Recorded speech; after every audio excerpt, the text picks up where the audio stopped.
Pero kanina ko pa gustong-gustong sabihin sa'yo na mababautismuhan ka na. Hindi pwede.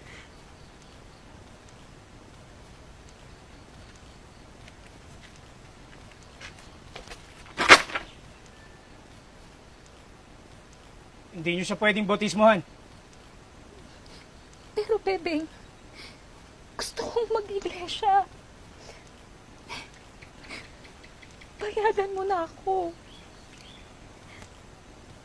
Saka matagal nang hinihintay ni Kajanang na mabautismuhan siya. Asawa ko si Janang.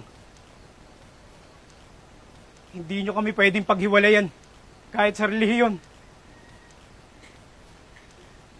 Kung ano ang relihiyon ko, yun din ang relihiyon niya.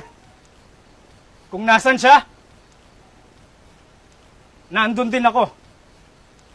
Kaya kung gusto niyo siyang bautismuhan sa iglesia, bautismuhan niyo rin ako.